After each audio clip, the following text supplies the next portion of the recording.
In this Wellness Spring episode, I'm excited to welcome Ross O'Reilly, a Rugby League legend turned permaculture guru. I was blessed to visit his incredible High Valley Dawn permaculture farm, where he's transformed degraded land into a thriving community.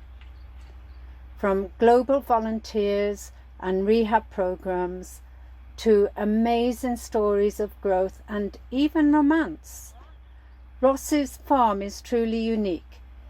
In this chat, he shares his journey, the farm's inspiring history, and his bold plans to save humanity and the planet the permaculture way. So let's dive in. Welcome, Ross, to Wellness Spring. It is so lovely to have you on the show today. It's great to be here, Beverley. Thanks for the invitation. Oh, it's a pleasure. And thank you for the invitation to your amazing farm. I keep wanting to say happy. Thank you for the invitation to High Valley Dawn. We both had an incredible experience there, and you shared so many wonderful stories. Would you like to start by telling the listeners who or what inspired you to start this journey? Yeah, it's I've had a background of brought up on a dairy farm, 11 children. We didn't have any money, but we ate well. We grew a lot of our own food. Left school and home at 16 and had a career in sport as a player and as a coach in rugby league that went right to the highest level in coaching. And also got into business and had a lot of businesses. And it was through the businesses that I met a lady, Dawn Noble, her name was, and she was pretty inspirational in visioning with me about what we could do on a parcel of land, and hence the name High Valley Dawn. Unfortunately, Dawn passed away a few years ago. But when I discovered permaculture, it really felt right that it's something that can really help us as a species on this planet to become more sustainable and to go back and do things the way we used to do things, and that we still can do things this way. And I really got hooked in the ethics of permaculture, which is earth care, looking after this amazing planet that we are lucky enough to land on and have a life on. It just blows me away. I'm 65 years of age, and more and more I learn about Mother Nature and that master plan on this planet, and just how intelligent that is, that we can't even understand how intelligent it is. So we need to start caring for her as well. She cares for us, provides us with everything, and we need to start caring for her. And we haven't done a good job of that in the last few hundred years.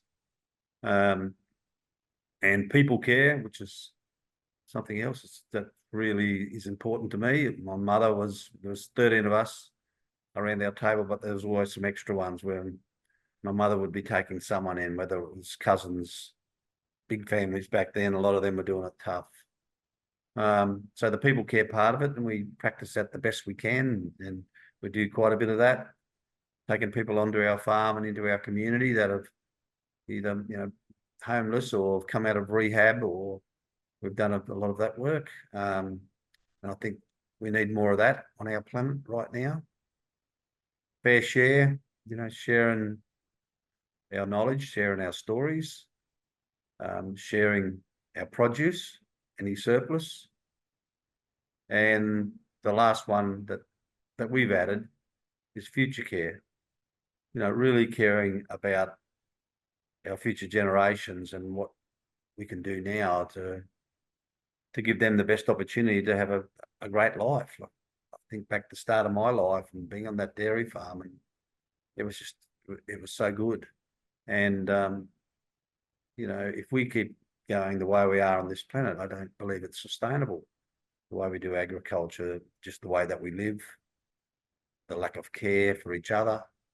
So yeah, that's really got me on this journey of creating High Valley Dawn. And 8 years, it was a bush block. There was nothing there, and what we've created over the last 8 years with the help of some really amazing people. Wow, that's amazing. And everything you say truly resonates with me, because people have started disrespecting Mother Earth. And as you said, if we don't start looking after the land, there's going to be no future generations. And I personally believe how you treat one person or one thing is how you treat everything. So it's all about, coming from your heart and treating others how you want to be treated.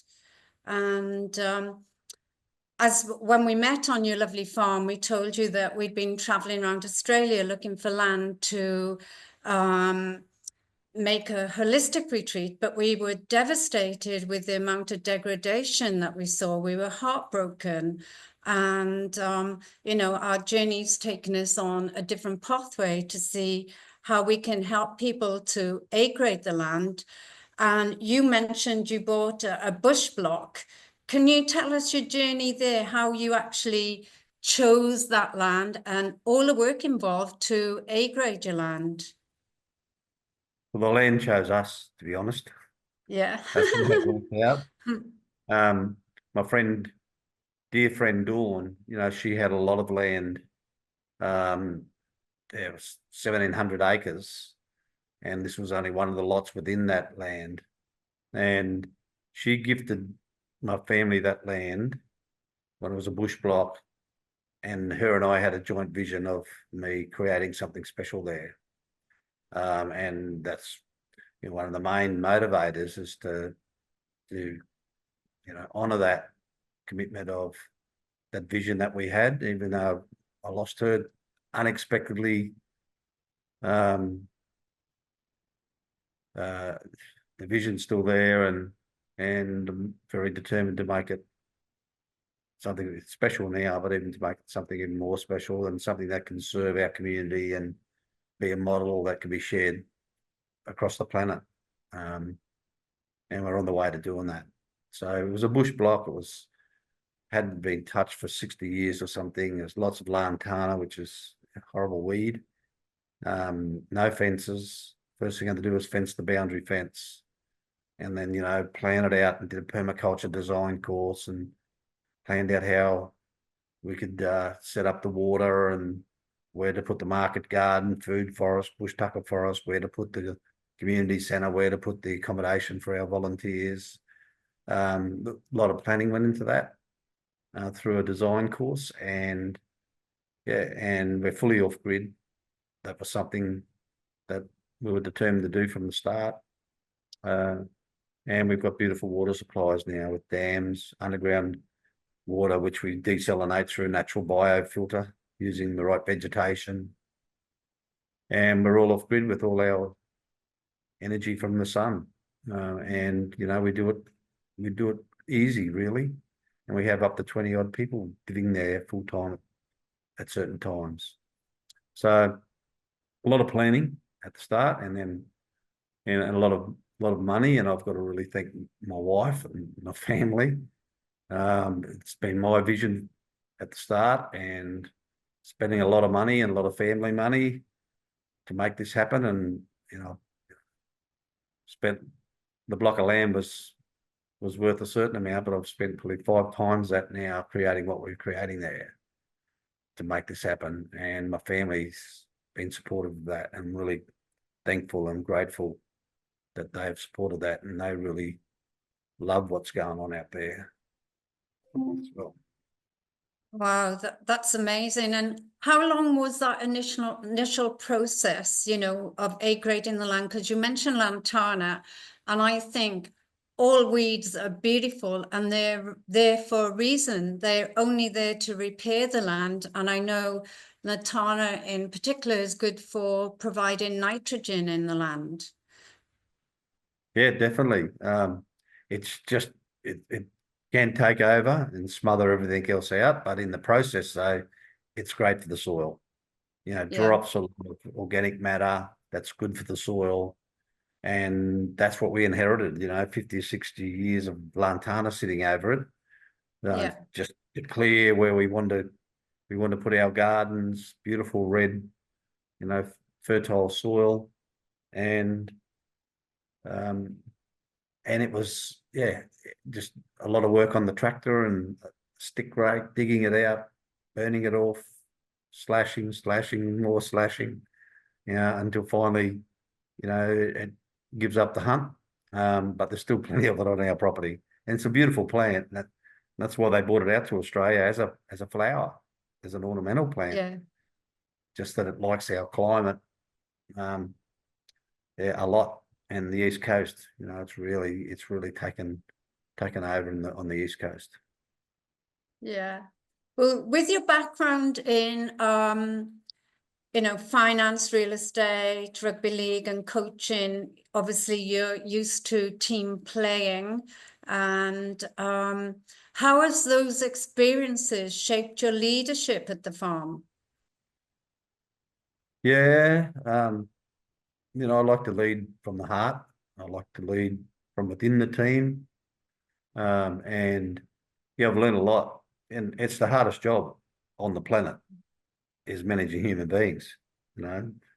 Every other species is very easy work compared to human beings.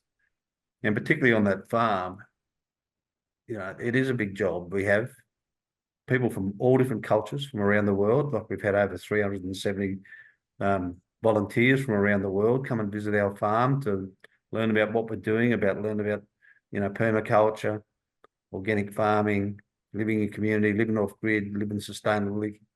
So they get all that. And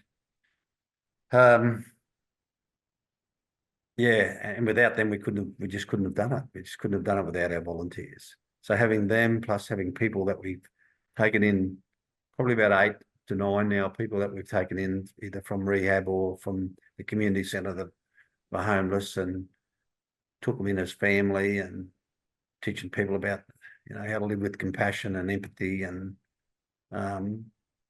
and how to support people that are in recovery or that really need a second start at life. How to teach them about love. A lot of them, that's one thing. A lot of them have never had much in their life, and I was blessed with my family, my mother and parents, father and family, and I really believe everybody needs to experience love and understanding, and not judging people, and forgiving people when they're in recovery and they make a few mistakes, and the best thing you can do for any other human being is give them confidence, and find every little opportunity to pat people on the back, and not to be jumping on them every time they make a mistake, whether they're football players, whether they're workers in your business, or whether there's people in recovery on your farm. Giving them confidence is the best thing you can do for anyone. And so our woofers, they learn all about that. So having, our volunteers, our permanents that live there with families and little kids, to people in recovery, having them all live together in community. Wow, that's pretty challenging. Like just any group of human beings living and working together is going to be very challenging. But you throw all those ingredients into the mix, it's it's pretty challenging, but we do it well. And we have certain little things in place to deal with any challenges, and but we always come back and ask the question, well, what would love choose to do here? If I was love and love was me, what would I choose to do? And that's something that I use that a lot, and we tend to use that on the farm, that to come to look at it from a place of love, and you go and get the right answer. Yeah, I know you've traveled the world, and over the years have met many spiritual gurus and teachers and leaders, and I'm sure that's helped shape your leadership as well. and I know you want to share your teaching. So I'm just curious, so why did you choose, or did the universe put drug and alcohol addicts going through recovery in your pathway? Because I was ready for it, I think. And Yeah. that goes back to the question you asked about all those other jobs with, owning businesses, having staff, training staff, coaching rugby league at a professional level, and getting into self-development. The best investment you'll ever make is investing in yourself. And I was very, very lucky that when I got into coaching, I got into studying a lot about coaching, all the different coaching levels, and sports medicine and strength and conditioning, and sports psychology was the one that really kicked me off into trying to work out more about myself and understand myself, and went through some self-realization, and also how I could learn how to better serve other human beings and coach other human beings, or empower other human beings to be the best version of themselves. And that led me into getting into self-development and my own self-development. And once I got started on that, I couldn't stop. I had this hunger. But I just wanted to learn more and more. It was something I'm really, really interested in. And, I did all the Tony Robbins stuff, and worked for him at one of his retreats here, one of his big events in Australia here, did his leadership. That was in my early days. And then, got into a lot of spiritual development too, and living in the now and the power of now. So went to Eckhart Tolle's retreat and a number of gurus. And yeah, and I still, I remember setting a goal when I was 35 that I wanted to study in some capacity every day for the rest of my life to learn how to be a better human being. And then I do that. It's so easy these days. Like, I was paying ridiculous money to go and to events and that now, and now it's just so easy for people to jump on YouTube, or, it's all there at our fingertips. So, you just subscribe to a couple of things and you just get, wisdom thrown at you every day. So, yeah, it's very easy these days compared to what it used to be. And we had Yeah, bugger all money. We had very little money in those days too, and I've got to thank my wife again. I was spending a couple of $1,000s going to these events, and when we got married 42 years ago, we had $200 in my old orange panel van. That's all we had. So money was tight, but yeah, I just had a real hunger, and she was very understanding, and yeah, so I've got to thank her for that. that's wonderful. And I totally understand where you're coming from with that hunger, because I went on a similar journey and a similar humble background. And I think, like you say, we were blessed to have lots of love growing up, and, that's priceless. And to know love and feel love and experiences, we are blessed. And we went to your meeting room. And you also had a school. You said someone donated that school to you. So when you're doing the rehab with the people working on the land, do you have like AA counselors there, for example, or do they do their own meetings? And what No, happens in your school? no, look, we've only got one, at sometimes two, there at any one time. That's about the balance. And we have our own, we have no qualified people with any Okay. degrees in anything at all. And it's just all pretty simple. They come there, they're not judged. They eat good food, beautiful organic food. They get good exercise because they got to get out and do the work with the volunteers. And they're not judged, and they're accepted into the community, and they're loved. And every week we have a team meeting where an Aboriginal talking stick goes around, and everyone gets a voice. And everyone talks about what's been great for the week and any challenges they may have, whether it's personal or within the community or with the work or anything at all that they feel they need to share. Or, if they're up to sharing anything personal that may be weighing them down. And it's really, really healthy for them to do that, to say, look, I haven't been myself. This is the reason, because then it takes all the pressure off the other people in the community to think, well, maybe I did something wrong. Like, it's all about communication, and having that weekly meetings powerful. And yeah, there's lots of emotion there at times. There's lots of tears, but people are healing, and you know, circle work is very, very, very healing. Yeah, so that's probably, and then I've got some other really good people on that farm as well that, you know, that are very, very good for people to go and have a chat to go and share stuff with. And I'm always available for them as well to just sit down and help them work through their challenges. And, you know, the thing that I really like to teach them is, but everything that's happened in our past, whether it's been good experiences or tough experiences, challenging, it's all happened for a reason.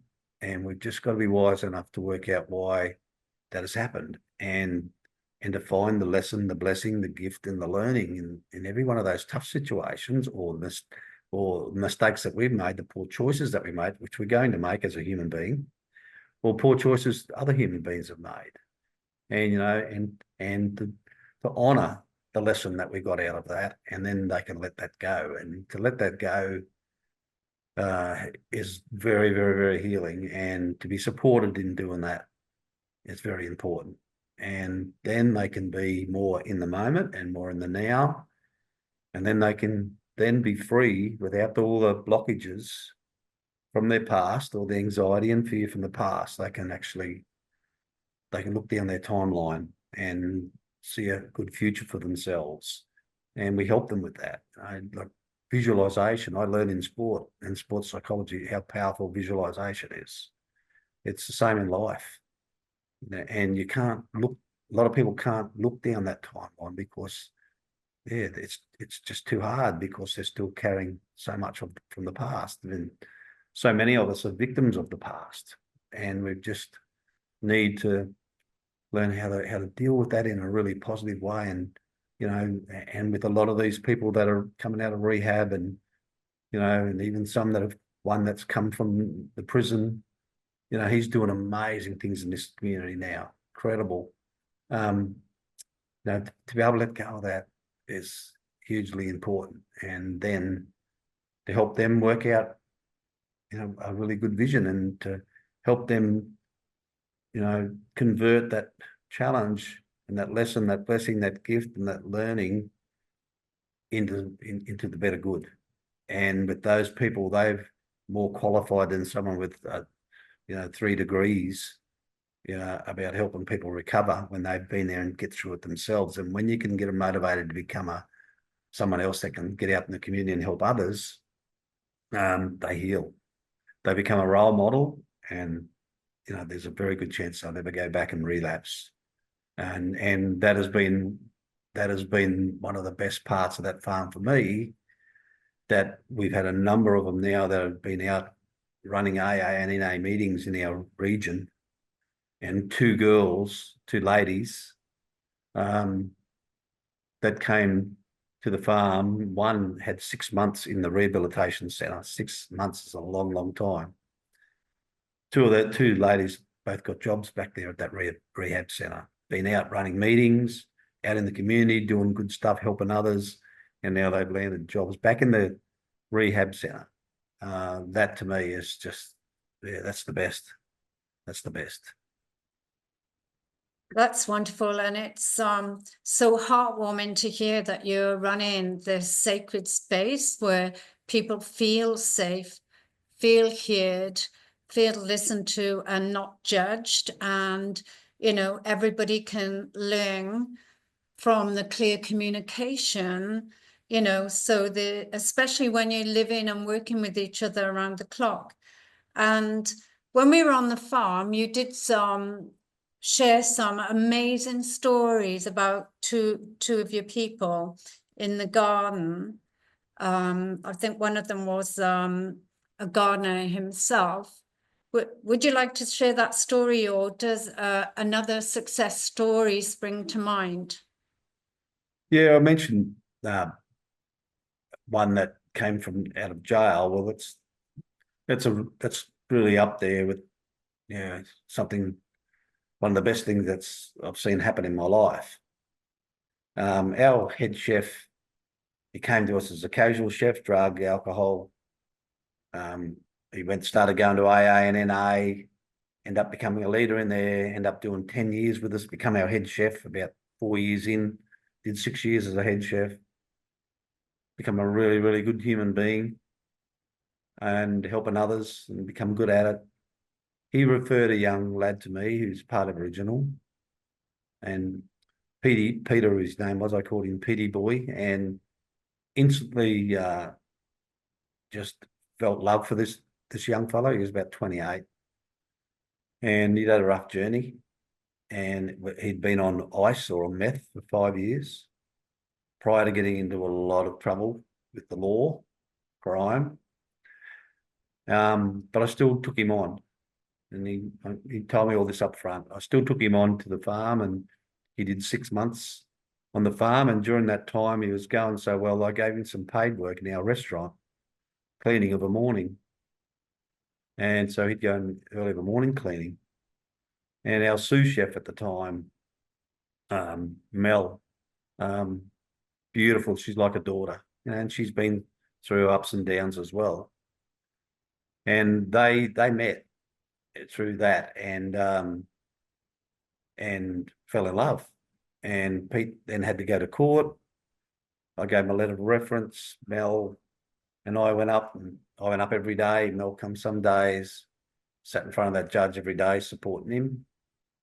And at the end of it, the judge said, I'll give you 6 months in jail. I could give you 6 years, but you're really working hard on turning your life around. I can see that. So he got 6 months in the jail north of Rockhampton, and Mel and I went up and visited him a couple of times. He came out, and fast forward, probably 8 months down the track, they asked if they could get married in our restaurant. They asked me to be the MC. They asked me to share their stories to all their family and friends with, the whole lot: drugs, alcohol, crime, jail, the whole lot. And I'm a crybaby as it is, and I'm blubbering, delivering this, and I look around at a sea of tissues, and then I look at those two, and they're holding hands with the biggest smile on their faces. And for me, that's one of the highlights of my life. I still see that vision. I get emotional about it. It was beautiful to see those two human beings, and so fast forward on from there, they got the two most gorgeous daughters. They built a house.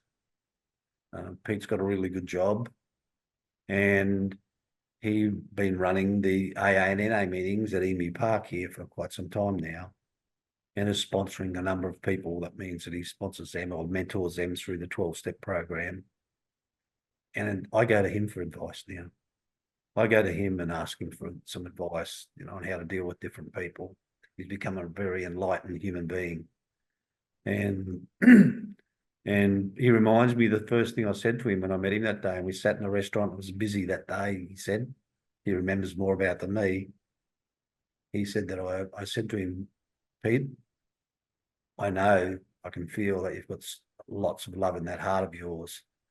My job's just going to be to introduce you and get you acquainted with that part of you that you probably don't even realise you've got.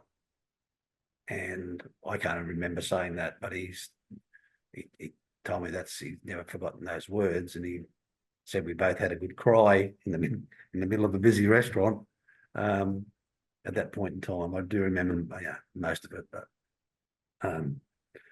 so, and to me, that's the part of permaculture I think is underdone. The people care part of it. I think I haven't found anybody that's doing anything close to that in the people care ethic number 2. And I think that's as much needed as the need for us to start loving this mother of ours, this beautiful planet, and give a little bit back to her.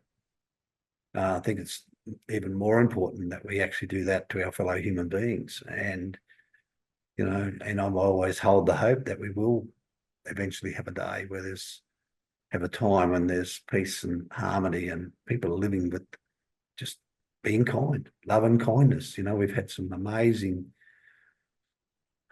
beings visit this planet that have taught nothing but that. Love and kindness, treat your fellow man like you'd like to be treated, and to forgive. There's two masters that come to mind that have taught that, Jesus and Buddha. That's exactly all they really taught. And I just think we need more of that, simplify it and just have more of that in our world. And that's probably sums up a lot of what the part that we do out there. And it's not always easy. It's hard work. There's challenges, and people have their bad days. We all have our bad days. But when you get those results out the other side, see people come out the other side and go out and start serving in our community, like, it makes it all worthwhile for sure. Oh, that's really wonderful that you're sharing about helping humanity, and from working with people from different walks of life has enriched your experience and perspective. And not many people get that opportunity to learn and grow from, people that you wouldn't expect. Yeah. Yeah, or you learn so much from them, and it becomes easy. Even with my rugby league coaching days, I could tell very quickly whether a young man had grown up with a very empty love tank compared to one that grown up with a quite full love tank. And you learn so much. You learn off the ones that have actually had a tough journey, and you learn every person's different, every person's circumstances, every person's life story is so different. And that's one thing I think is really important. We need to take the time, whether it's a footy team or a business team or a community, take the time to just ask people their life story. People like telling their story, and it just builds so much rapport and trust and commonality, just by getting people's stories. And then, and my mother used to say that, you walk in someone else's shoes and you'll find love in their heart. And I think that's really, really true, and a good lesson. Yeah, that's a really beautiful way of putting it, to walk in someone else's shoes, and just to imagine their hardship and their experiences and the challenges, like you said. So because you're so passionate about helping community and the planet, what do you see as the next steps for your mission at the farm? Yeah, well, funny you should ask that, and I don't want to divulge too much, but certainly looking into taking it to the next level, to create a permaculture village, Wow. to subdivide our 140 acres, not all of it, just small lots, 1.5 acres on average, lots around the property, with their own remaining off grid, with their own microgrid. We've got plenty of water in different forms. We've got everything established in regards to market garden, food forest, bush tucker forest, organic cattle, sheep, pigs, chickens, ducks, turkeys, geese. So all that will then become the body corporates. Will own that, and will run that. It's a way for me to step back and just keep one lot out there. And this is early days of doing some feasibility studies on it, doing some investigation. Just 2 weeks ago, I visited 3 eco villages down south. Went to a 2-day retreat on community governance, just to get more educated on it. work our way through whether this is possible.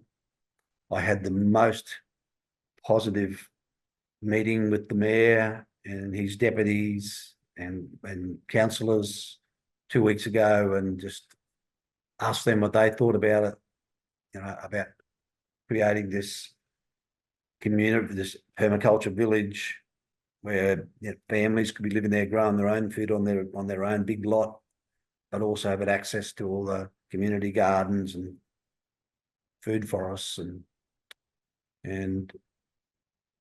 being, in control of our own, keeping down all the infrastructure costs because we could be in charge of our own roads, build our own roads. We don't have to do a lot. The roads are pretty well there. We're doing our plan around those existing roads, but and not having services come onto the land because we'd be fully self-sufficient in that regard. They were over the moon. And I'm planning the picture. Well, look, we get the model right here. We can create this. This shire's got everything else. This Livingston Shire, Yeppoon, Emu Park, Byfield, the Keppel Islands, like it's just got everything. It's got climate. It's got great water supplies. One from the Fitzroy, one from Byfield. It's got the beauty of the islands out the front. It's got tremendous climate, but the land, and it's got the community. That's a really, really good community. It's growing quickly, but it's a really good community. And if we could replicate that over time, where we could become more resilient as a shire, more self-sufficient as a shire, not rely on all our imported food and all our energy, which I think is going to be a problem, a big crisis looming. And even our food and energy are the two things. I think that's two of our biggest worries going forward on the planet, our next two biggest worries, I think. But if we can build a shire here and have 30 or 40, villages with 30 or 40 families living in those villages and living, with permaculture ethics, what an amazing shire it would be, and what a shining light and leading light for the rest of the country, and maybe to the rest of the planet. So that's a big vision, but I just believe in seeing, believing, getting down your timeline and just seeing what that looks like and feeling what it's like as if it's already happened is a powerful thing to do. Yeah. And I just believe. Sorry. No, I got goosebumps while you were saying it. I call them truth bumps. And yes, it is a big vision, but it's definitely what the world needs right now. People need community, they need collaboration, and they need good, healthy food. And if you can grow your own food, I tasted your delicious bananas, and I've also eaten at your Beaches restaurant where, you deliver some of your food. And, that's the way forward. If we want to be healthy, you've got to eat healthy as well. Definitely. We've got some babies being born on the farm. Little Leila, she's my little goddaughter. And that's a really good story. They got out of the city when the mandates and the lockdowns were on, and found our farm, and here 8 months, and asked if they could stay and have a child.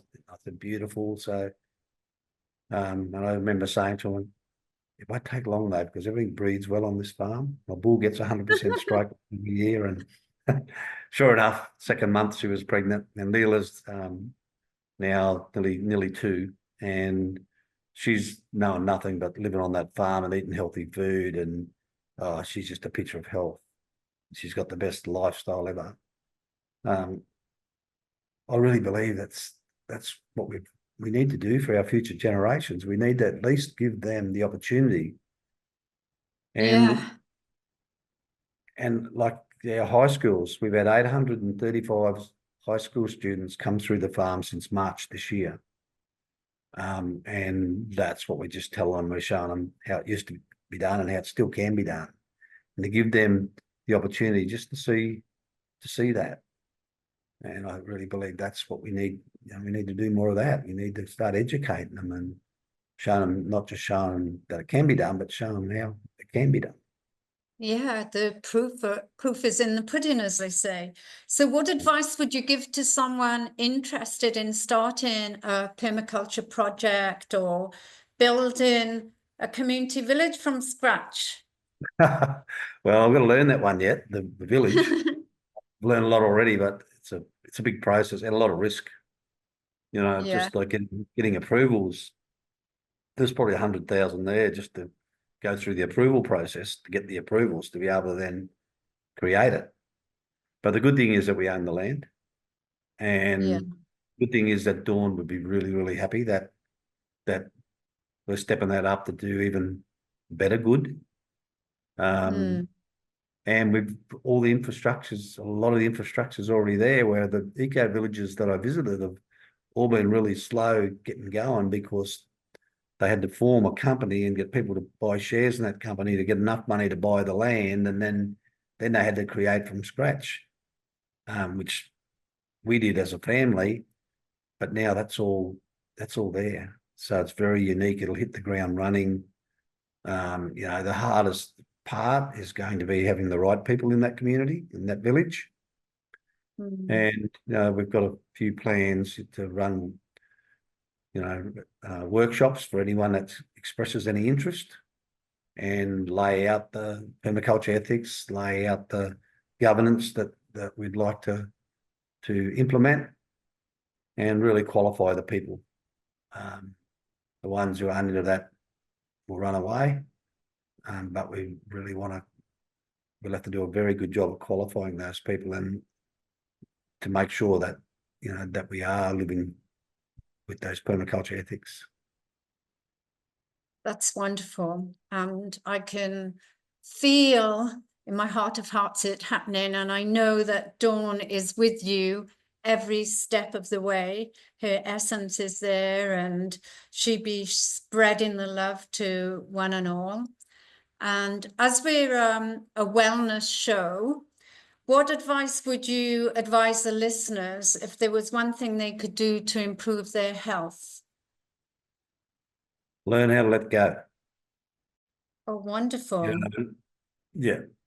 If we hold on to things from the past and we don't deal with them, we don't convert them into something positive that can enhance our future and the future of others, we're going to get sick.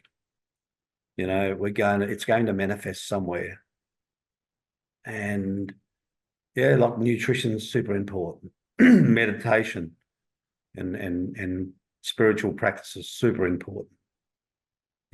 Exercise super important. But if you're holding on to the past and it's making you unwell mentally, and that will then make you unwell physically, emotionally, and spiritually. So yeah, learning how to face up to those challenges in the past, and timeline therapy is a very, very good way to do that. I did a course on that. I have got a certificate in that a long time ago. Just helping people get them into a relaxed state and help them drift back over their timeline and just see what jumps up, and then to deal with each one of those things one at a time.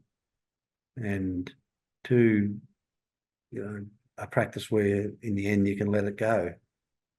And I think that's really, really important. Thank you. It's like you're speaking my language, taking my thoughts, and just want to thank you for this amazing chat. And I know lots of people will be benefiting from your wonderful words of wisdom.